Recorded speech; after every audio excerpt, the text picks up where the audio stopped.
Baik, bismillahirrahmanirrahim. Assalamualaikum warahmatullahi wabarakatuh. Alhamdulillah wa syukurillah wa nikmatillah wa ala alihi wa sahbihi wa mawala. Rabbi sholli sadri wa yassirli amri wahlul 'uqdatam min lisani yafqahu qawli. Anak-anakku yang Bapak cintai karena Allah, alhamdulillah pada hari ini kita bertemu lagi walaupun secara video ya. Masya Allah, Allah memberikan kita nikmat, yaitu nikmat sehat, nikmat kesempatan juga untuk bisa masih belajar ya. Itu patut kita syukuri. Anak-anakku yang Bapak cintai karena Allah, insya Allah untuk kelas 9 ini, jadi untuk materi di kelas 9 itu karena kalian akan menghadapi UPK, jadi tidak sepanjang semester lalu, di mana kalau tidak salah hanya sekitar 7 pertemuan, kalau kurang lebih 7 pertemuan. Jadi ada, ini kan satu pertemuan, nah ada 7 gitu kan, ada 7 pertemuan. Setelah itu nanti persiapan UPK, sehingga waktunya memang pendek ya, dan bab yang dipelajari pun tinggal 2 bab atau 2 modul, yaitu modul tentang atom, dan satu lagi kalau tidak salah yang tentang mikroorganisme tanah. Nah, anak-anakku untuk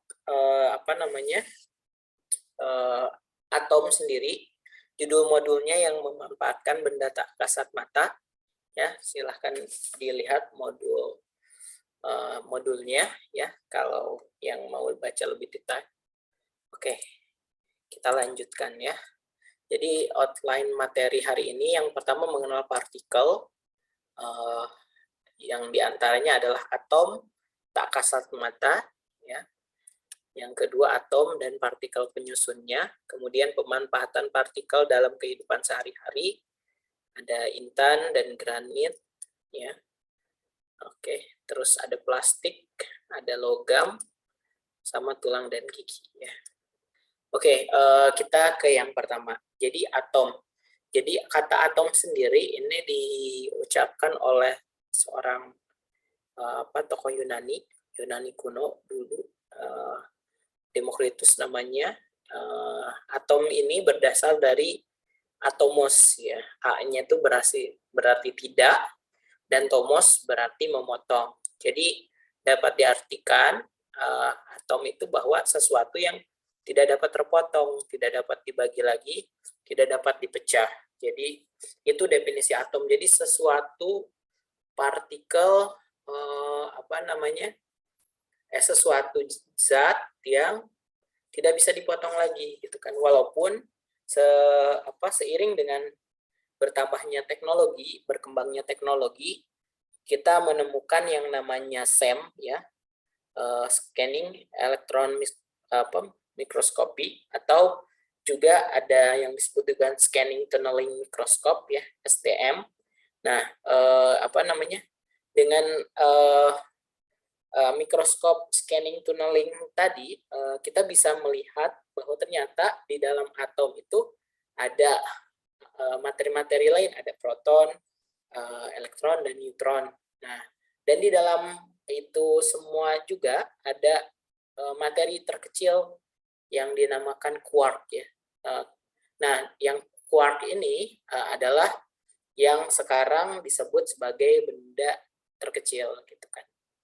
Ya, tidak bisa dibagi lagi. Nah, nggak tahu ke depan mungkin di dalam quark ada lagi seiring berkembangnya mikroskop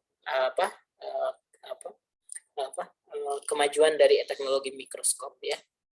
Oke. Nah, jadi sebagai contoh, jadi kalau di buku disebutkan bahwa di dalam 58,5 gram kristal garam, 58,5 gram itu setengah ons garam, itu terdiri dari 600 miliar triliun atom. 600 miliar, udah miliar ditambah triliun lagi, miliar triliun atom.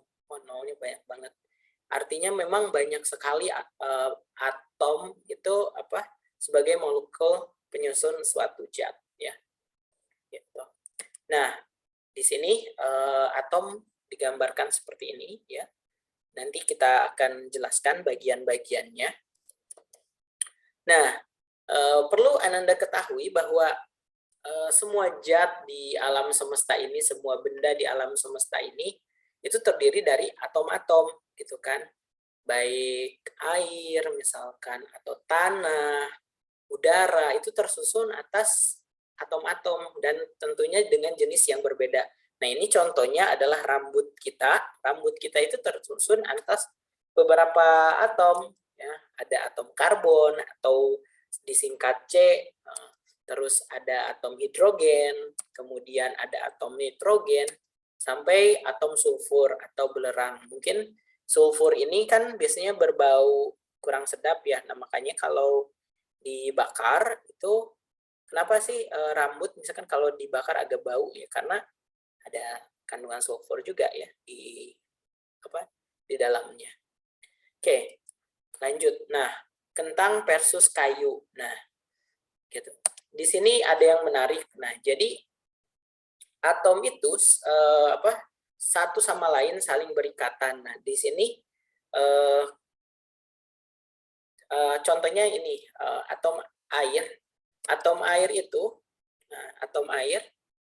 molekul air itu terdiri dari dua unsur ya, dua atom, hidrogen dan oksigen. Nah, kalau kalian lihat ini atom molekul air terdiri dari dua atom hidrogen. Di sini ada dua ya, H2 berarti H-nya ada dua atom hidrogen dan satu atom oksigen. Nah, itu. Kalau H2O2 ini disebut juga hidrogen peroksida. Hidrogen peroksida tersusun ya tentunya dua atom hidrogen dan dua atom oksigen. Kalau karbon dioksida apa? Tulisannya CO2. CO2. Yang duanya itu C apa O? O kan? Nah, setelah O baru angka 2 kan? CO2 kan. Karbon berarti satu atom karbon ditambah dua atom oksigen. Seperti itu ya. Nah, begitupun di ini di kentang dan kayu dia juga tersusun atas atom karbon, atom hidrogen dan atom oksigen. Nah, tapi di sini kentang dan kayu itu sama-sama tersusun atas atom-atom yang sama gitu kan. Nah, tapi bedanya adalah yang satu kalau kentang ini bisa dimakan, kalau kayu misalkan di pensil tidak bisa dimakan, kecuali memang pensil yang permen itu kan ada. Tapi kan itu imitasi ya. Nah, kenapa tidak bisa dimakan? Karena memang perbedaan struktur ya. Struktur dilihat misalkan di sini, kalau di sini strukturnya berbeda, yang satu ada ikatan glikosida, yang satu tidak ada. Nah, kentang ini dia punya pati, sama juga kayu juga punya pati, tapi patinya ini patinya kentang dia disebut amilum, dan amilum itu si strukturnya ada ikatan glikosida. Nah, ikatan glikosida itu memungkinkan bahwa si kentang ini teksturnya tidak keras. Nah, terus juga kalau kayu dia tidak ada ikatan glikosida sehingga agak kasar. Nah, di sini perbedaan struktur dari atom itu sendiri juga mempengaruhi sifat dari zat yang dihasilkan. Nah, makanya kalau kayak di kayak di film-film atau mungkin kalian suka lihat video orang campurin satu bahan dengan bahan lain, ya kayak gitu ilmu kimia ya. Jadi ilmu kimia, ilmu yang mempelajari tentang zat, unsur, reaksi antara zat itu namanya ilmu kimia atau chemistry. Ya, kalau kalian tertarik belajar untuk meneliti apa zat ini manfaatnya apa, kemudian direaksikan dengan satu dengan yang lain, nah kalian belajarlah ilmu kimia ya. Oke. Tadi sudah ini. Oke, kita lanjut lagi. Nah, atom penyusun tubuh manusia. Nah, ini menarik bahwa Bapak tadi kan bilang di awal bahwa alam semesta ini tersusun atas atom-atom ya, baik tanah, udara, dan lain sebagainya. Tubuh manusia pun itu tersusun atas atom-atom. Nah, atom apa saja sih penyusun tubuh manusia? Nah, di sini kita bisa lihat bahwa unsur menyusun manusia 96% itu adalah ini, oksigen, karbon, hidrogen, nitrogen, dengan oksigennya itu sebesar 65%, kemudian karbon 18,5%, hidrogen 9,5%, nitrogen 3,3%. Ada yang bilang juga bahwa 70 persenan atau 75% bahan penyusun tubuh adalah air kan. Nah, air itu kan H2O. H2O kan berarti reaksi antara hidrogen dengan oksigen. Dan kalau kita jumlahkan juga 65 ditambah 9 ya sekitar 75 kan. Nah, betul. Maka reaksi antara hidrogen dan oksigen ya jadi air di tubuh kita gitu kan. Dan yang zat-zat yang lain ya tentunya juga bereaksi sesuai nanti fungsinya masing-masing ya sebagai penyusun tubuh. Nah, ini menarik sebetulnya kalau kita pelajari bahwa di tubuh kita juga terkandung berbagai zat ya atau unsur ya di sini. Oke, dan yang paling dominan adalah oksigen ya di sini sampai 65%. Oke. Nah, tadi kata Demokritus bahwa atom itu adalah benda yang terkecil lah istilahnya, walaupun teknologi sekarang menemukan bahwa ternyata di dalam atom ada benda lain yang lebih kecil gitu, yang tadi kita namakan quark gitu kan. Nah, sebetulnya sejarah atom ini bermula dari teori Dalton. Dalton ini adalah seorang ahli fisika. Jadi Dalton ini menerangkan bahwa atom ini seperti sebuah bola ya, sebuah bola terkecil atau benda terkecil yang tidak bisa dibagi lagi. Jadi kalau dibelah nggak bisa gitu kan. Nah, ini awal mulanya ya. Nah, atom tidak dapat diciptakan dan tidak dapat dimusnahkan. Nah, ini ya. Oke. Oke. Ya, ini pendapat ini ya, ilmuwan-ilmuwan ini ya. Padahal yang kekal itu hanya Allah ya. Oke. Atom dan dari unsur yang sama mempunyai massa, sifat, dan ukuran yang sama. Nah, jadi atom unsur yang sama, misalnya hidrogen dengan hidrogen, punya sifat sama ukuran yang sama. Nah, atom dari unsur yang berbeda memiliki massa, sifat, dan ukuran yang berbeda. Contohnya hidrogen dengan karbon kan beda ya. Oke. Terus atom suatu zat tidak dapat diubah menjadi atom zat lain.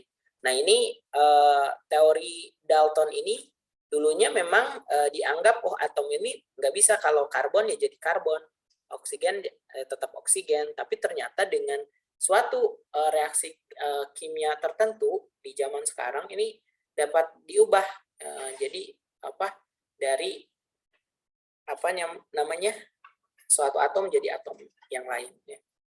Nah, suatu senyawa merupakan hasil reaksi antara atom atau penyusun dengan perbandingan tertentu ya. Nah, suatu senyawa merupakan hasil reaksi dari penyusun dan perbandingan tertentu ya, reaksi ya antara satu atom dengan atom lain. Nah, terus juga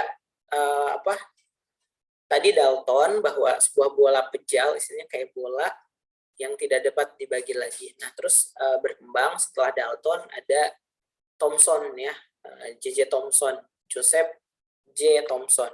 Jadi Thomson ini orang yang pertama kali memperkenalkan terkait elektron. Bahwa Thomson ini berpendapat atom itu nggak hanya bola kecil aja gitu modelnya, tapi atom ini kayak roti kismis loh. Nah, roti kismis di mana si bolanya ini adalah muatan positif atau proton mungkin kita bisa sebut. Nah, dan muatan negatif atau elektron. Nah, di sini jadi elektronnya itu tersebar di antara bulatannya gitu kan, di sekitarnya gitu, kayak roti kismis lah gitu kan. Nah, itu. Nah, terus juga berkembang lagi ada ilmuwan yang namanya Rutherford. Rutherford ini memperkenalkan bahwa atom itu memang betul terdiri atas elektron dan proton. Tapi di sini itu, jadi Rutherford itu mengilustrasikan bahwa atom ini sangat kecil dan bermuatan positif di intinya, gitu kan. Nah, massa atom terpusat di inti, gitu kan. Karena Rutherford berpendapat bahwa si elektron ini massanya kecil sekali, gitu kan, sehingga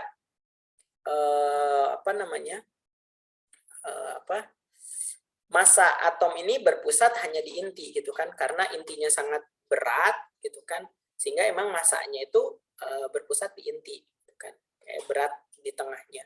Nah, sebagian besar itu katanya ada ruang hampa dan si elektron ini tuh bergerak mengelilingi intinya tadi. Ibaratnya tuh kayak teori ini ya, orbital tata surya, gitu kan. Nah, seperti itu. Nah, kemudian setelah Rutherford ya, ada ilmuwan di abad ke-20 namanya Niels Bohr. Niels Bohr ini memperkenalkan bahwa atom itu betul mengelilingi inti, tapi dia itu tersusun atas kulit-kulit, gitu kan. Ada inti, ada kulit 1, kulit 2, kulit 3. Nah, di mana si kulit-kulit ini itu diisi oleh elektron-elektron, gitu kan. Nah, diisi oleh elektron-elektron. Nah, di mana si elektron di sini itu bisa berpindah dari kulit terluar, kita sebut di sini kulit terluar, ini kulit terdalam, kan ada kulit-kulitnya. Nanti notasinya tuh K, L, M, N, gitu kan. K-nya itu yang paling dekat, L di sini, M dan N di sini. Misalkan kulit M ini ya. Nah, kulit M ini bisa berpindah ke kulit L, atau kulit L bisa berpindah ke kulit M. Nah, kata si Niels Bohr,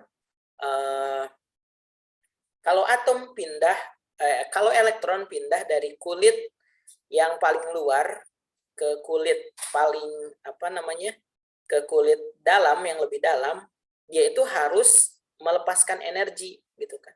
Melepaskan energi karena kata si Niels Bohr itu si elektron di sini energi yang paling besar untuk yang dimiliki elektron itu adalah di kulit terluar, dan kulit terdalam energinya paling rendah. Tapi ikatan gravitasi antara inti atom dengan elektron di sini yang paling rendah. Nah, sehingga memang di kulit yang paling luar atom ini mudah untuk kehilangan elektron. Elektronnya bisa pindah ke atom yang lain, gitu kan. Nah, tapi kalau dia memang mau si elektron ini pindah ke sini, dia harus melepaskan energi. Nah, hal tersebut mungkin terlihat di ini kembang api. Tahu kembang api kan? Dinyalakan, terus dia ada pijaran cahaya. Nah, pijaran cahaya itu kayak ibaratnya tuh ketika suatu atom dibakar, gitu kan. Suatu atom dibakar, nah si elektronnya ini akan tereksitasi ke kulit yang terdalam. Tadi kata Niels Bohr, ketika dia masuk ke kulit terdalam, dia harus melepaskan energi. Nah, lepasan energinya tadi itu ya yang menimbulkan pancaran cahaya kalau di kasus kembang api, ya. Nah, itu kalau ya di sini kita ulang lagi bahwa Dalton itu berpendapat bahwa atom itu kayak bola pejal yang tidak bisa dibagi lagi. Kemudian Thomson itu kayak roti kismis, di mana si kismis-kismisnya itu elektron yang beredar di pusatnya, dan atom sebagai inti bermuatan positif. Nah, kalau Rutherford itu kayak orbital planet, gitu kan. Kalau Bohr itu yang ada kulit-kulitnya, gitu kan. Ada kulit terdalam, kulit terluar. Nah, ada teori yang terakhir terkait atom ini, yaitu teori mekanika gelombang atau teori atom modern. Nah, yang ini yang kita pakai sampai sekarang ini ya, sampai sekarang. Nah, inti atom sama tersusun atas inti padat nukleus. Di sini intinya yang terdiri dari proton dan neutron, gitu kan. Nah, proton ini yang bermuatan positif, neutron yang bermuatan netral, ya. Nah, terus juga ada elektron yang bergerak dengan kecepatan cahaya. Nah, di sekitar si intinya tadi nukleus, dia ada elektron yang bergerak dengan kecepatan cahaya mengelilingi inti membentuk awan elektron. Oke.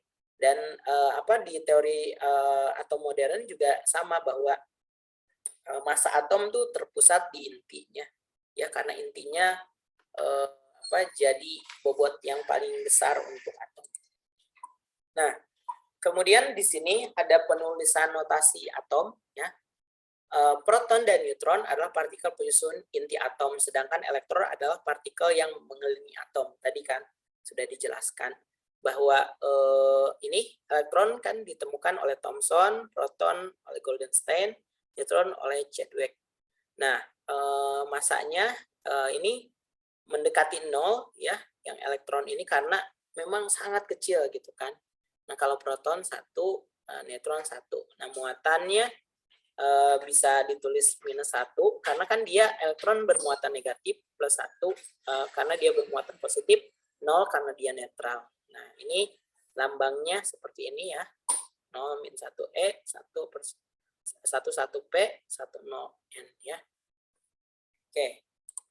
Nah, di sini penulisan notasi ilmiah dari atom ya. Nah, atom ini Ananda sekalian seperti ini.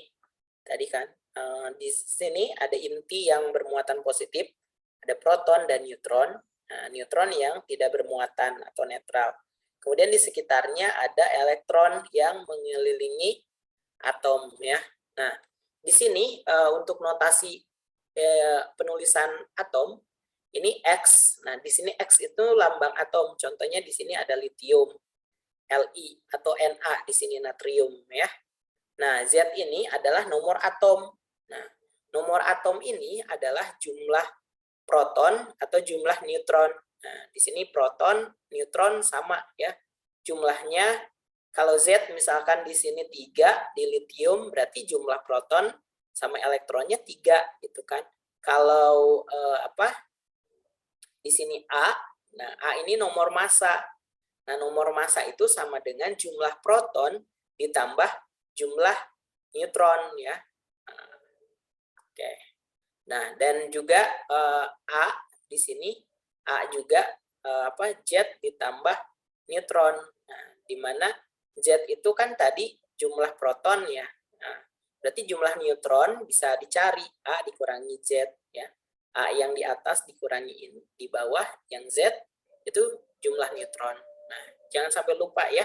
A, Z, X. Kayak ini ya. Nah, contohnya di sini atom litium punya 3 elektron. Nah, 3 proton kan karena jumlah elektron dan proton itu harus seimbang. Karena gini, kalau atom itu mau stabil, si elektron dan proton ini harus saling seimbang gitu kan. Kalau nggak seimbang ya dia bakal coba berikatan dengan unsur yang lain, dengan atom yang lain. Gitu kan. Nah, 3 dan 4 neutron. Nah, 4-nya dari mana kan? 7 dikurangi 1 atau A dikurangi Z kan gitu. Ini juga sama 11 elektronnya, protonnya 11, 23 kurangi 11, 12 neutronnya.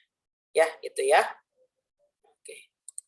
Nah, di sini kita bisa lihat di sini ada tabel di mana di sini ada hidrogen, lambangnya H. E itu elektron, P itu proton, N itu neutron. Nah, di mana elektronnya 1, protonnya 1. Nah, sehingga Z-nya kan, Z itu proton kan, berarti 1. A-nya dari mana? Nah, dari proton, tadi A itu, A itu berarti di sini neutron ditambah Z ya. Karena tadi 0 neutronnya sehingga di sini jadi 1 ya. Nah, di sini juga sama ya. Helium di sini elektronnya 2 ya. P-nya itu protonnya 2, neutronnya 2 sehingga Z-nya ini adalah 2 juga ya, karena protonnya 2. Nah, di sini A-nya itu tinggal ditambahkan saja apa? Neutron ditambah proton, 2 ditambah 2 sama dengan 4. Jadi taruh 4 di atas ya. Nah, karbon juga sama di sini 6 6 6 6. Di mana protonnya 6, 12, oke. Kemudian neutron ditambah protonnya itu 12 yang A-nya ya. Oke. Nah, kalau 14 6C ini apa? Dia itu sama, tetap dia adalah karbon ya. Dia adalah karbon. Nah, cuman dia karbon yang seperti apa sih? Nah, lambang atomnya C juga. Kemudian elektronnya berapa di sini? Nah, dilihat dari yang bawah ya. Elektronnya 6 ya. Protonnya berapa? 6 juga kan, karena elektron dan proton itu harus seimbang. Nah, terus neutronnya berapa? 14 dikurangi 6. Karena kan tadi neutron adalah yang A, di sini A ini kan yang atas, di sini 14 bisa ditulis, dikurangi 6. Gitu kan.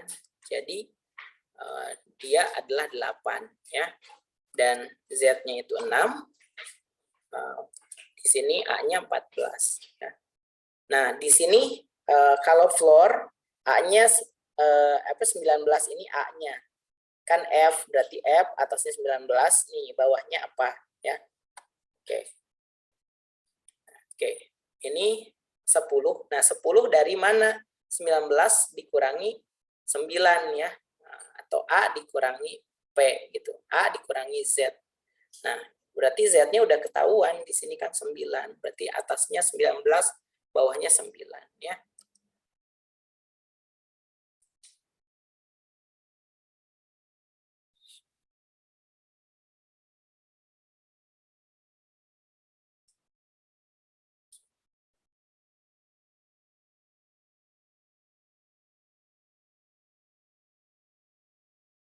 Oh, sorry, ini harusnya bawahnya itu adalah 19.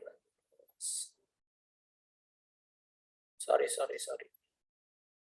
Neutronnya itu 6 di sini.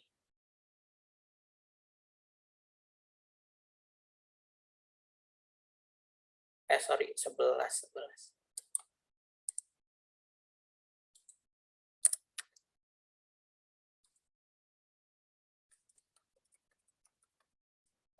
Ya, di sini neutronnya 11 ya. Karena 19 dikurangi 6 ya. 19 dikurangi 6, 13.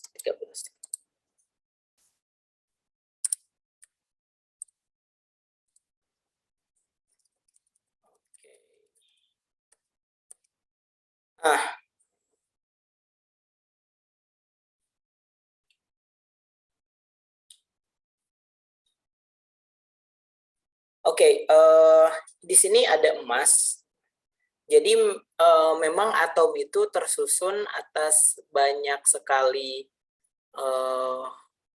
unsur. Maksudnya di alam semesta ini banyak sekali unsur ya, unsur atom, baik itu yang kita gunakan sehari-hari, air tadi, tanah dan lain-lain. Nah, salah satunya ada emas. Emas itu punya nilai ekonomi tinggi. Contoh lain juga ada perak, platina, dan lain sebagainya.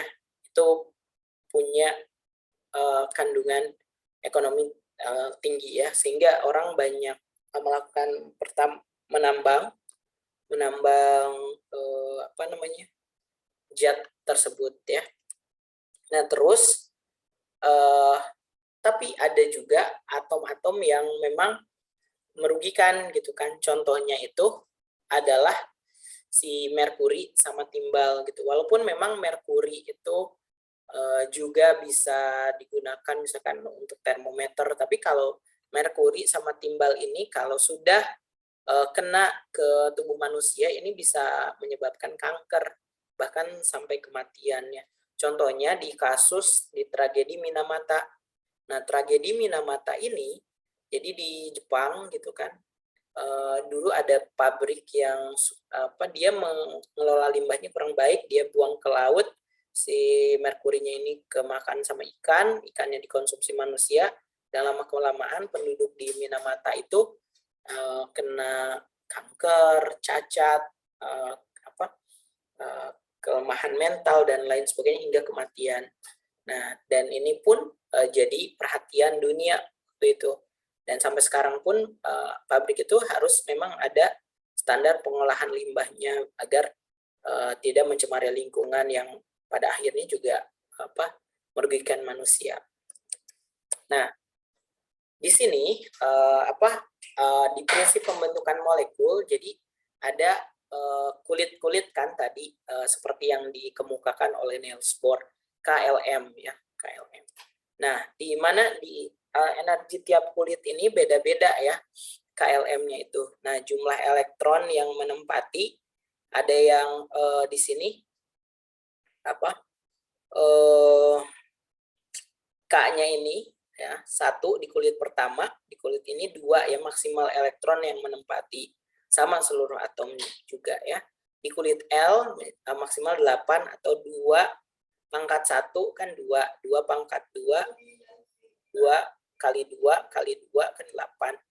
Nah, terus 2 kali 2 kali 2 kali 2.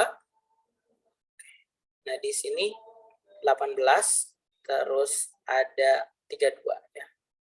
Sebenarnya ada 2N gitu kan, ada notasinya. Tapi lebih enaknya kalian hafalin aja 28, 18, 32 gitu kan. Nah, di sini di mana kalian lihat ada kayak hidrogen. Di sini hidrogen nomor atomnya kan 1, kan jumlah elektronnya 1. Nah, kalau jumlah elektron 1, dia hanya bisa mengisi kulit K aja kan. Nah, nggak bisa ngisi kulit yang lainnya karena memang elektronnya cuma 1 gitu kan. Ini ibaratnya hidrogen, si elektronnya itu cuma 1 gitu kan. Nah, di alam hidrogen itu bentuknya tuh gas hidrogen atau H2 gitu kan. H2 ada 2 gitu kan, ada 2 seperti ini, H2. Nah, sehingga hidrogen itu seimbang gitu kan. Nah, ketika si atom ini mencapai maksimum jumlah elektron di kulitnya, dia itu dalam keadaan seimbang dan mayoritas itu dalam bentuk gas kalau di alam. Nah, contohnya helium di sini kan 2 nih. 2 cuman atomnya tuh elektronnya ada 2 gitu kan. Nah, neon juga ada dia ada di ini ya. Jumlah elektronnya itu kalau neon ada 10. Ini salah nih. 10 dia 28 nih harusnya ya. Masa di kulit 1 kan maksimumnya 2, dia 28, 10 ya ini neon. Dan begitupun yang lainnya ya. Nah, di sini kalau kalian lihat di sini ada proses pembentukan garam dapur di mana ada logam natrium dan klorin. Nah, natrium di sini dia itu coba lihat. Natrium dia jumlah elektronnya ada 11, berarti ada 2, 8, 1. Kulit K dan kulit L-nya penuh. Di sini sementara kulit M-nya cuma 1. Dia kurang berapa nih? M itu 18, berarti dia kurang 17 untuk mencapai keseimbangan di kulit M. Tapi kan susah banget ya buat dapat 18 gitu kan. Lebih baik dia bisa ngelepas 1 ini kan buat dia stabil. Nah, tadi natrium sama klorin kan. Nah, kalau klorin ini Cl bukan Ci. Klorin dia kelebihan 7 gitu kan. Ya, kelebihan 7. Nah, sehingga 287. Nah, sehingga dia bisa berikatan dengan dengan natrium klorida sehingga jadi atom. Nah, dia kan kekurangan 1 ya sini. Ini kelebihan 1 ketika dia bercampur natrium sama klorin, dia jadi jadi sempurna. Oke, jadi dia membentuk senyawa namanya natrium klorida atau garam dapur. Nah, di ion sendiri, jadi atom yang bermuatan disebut dengan ion, dan ion juga terbagi jadi dua, ada yang bermuatan positif atau anion, ada yang bermuatan negatif atau kation. Contohnya yang bermuatan positif atau anion itu ada Na natrium, biasanya Na+. Nah, Na+ seperti ini ion natrium atau anion. Nah, ion klorida ini kation klorida ya, ada minus. Nah, sini ya. Oke, seperti ini ion positif atau anion, ion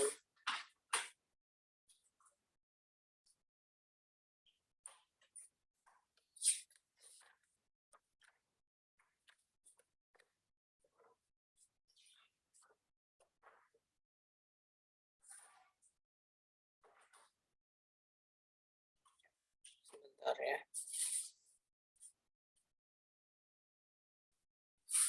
Oh, sorry ada kesalahan. Jadi ion yang bermuatan positif ini disebut kation ya. Kation, kalau anion itu yang bermuatan negatif ya. Kalau tadi Cl- itu anion ya. Kalau kation Na+ itu kation ya. Kation. Nah, terus juga ini contoh-contoh Na+, Mg2+.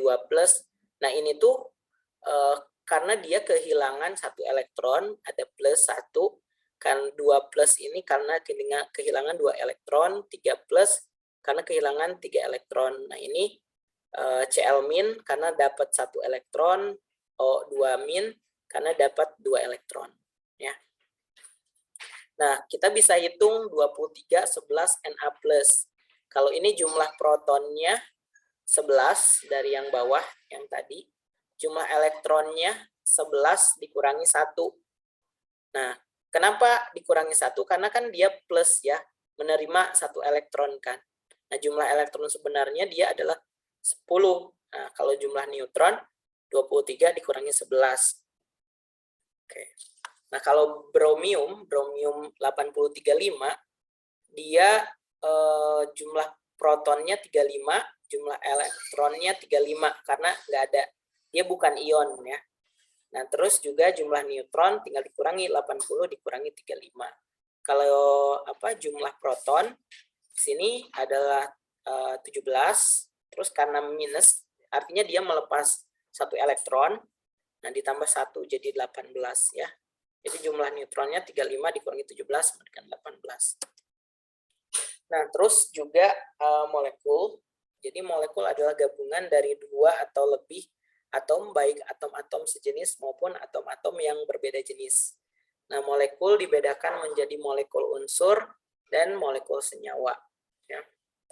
Nah, molekul unsur, jadi biasanya atom-atom sejenis, dia menyusun molekul unsur. Contohnya O2 kan, antara atom oksigen dengan atom oksigen dia saling berikatan, atau atom nitrogen dengan atom nitrogen jadi gas nitrogen gitu kan, atau N2 itu juga sejenis. Nah, lambang molekul unsur disusun dalam lambang unsur yang diatur dengan indeks.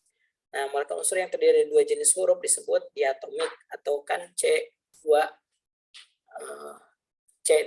atau misalkan H2 kan, H2 itu kan ada 2 H-nya. Molekul unsur yang terdiri lebih dari 2 jenis unsur disebut poliatomik. Misalkan C5H12O6. Misalkan kan itu lebih dari 2 unsur. Nah, di sini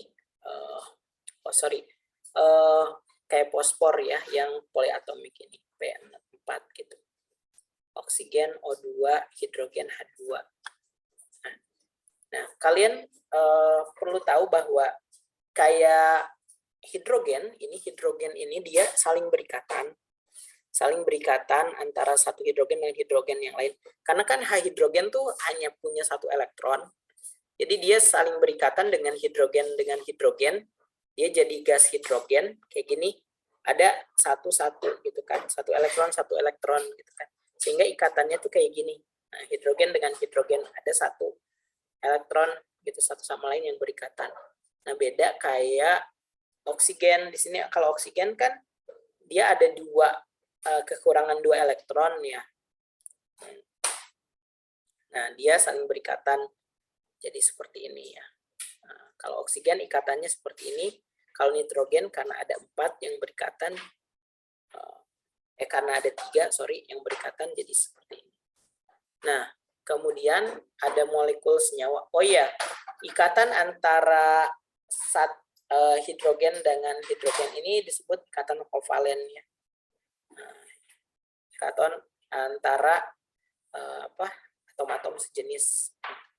Nah, terus juga molekul senyawa. Jadi molekul senyawa ada berapa yang terbentuk? Contohnya air H2O, glukosa C6H12O6, sukrosa, garam dapur, natrium klorida, dan lain sebagainya.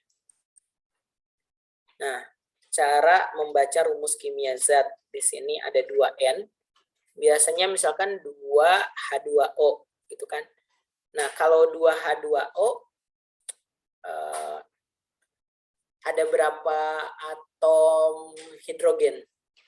2H2O. Berarti 2H ada 2 hidrogen. H2O. Oh, H-nya ada 2 kali 2, berarti ada 4. O-nya ada 2. Nah, kalau di sini kan 2N, 2 atom nitrogen. N2, 1 molekul unsur nitrogen. 2 NaCl, 2 molekul senyawa natrium klorida. Kalau ini ditanya misalkan N-nya ada berapa, ya ada 2. Cuman kalau dibaca molekulnya memang hanya 1 ya. Nah, cara menghitung jumlah atom dalam zat. Nah, ini yang tadi. 2H2SO4, terdapat 4 atom H.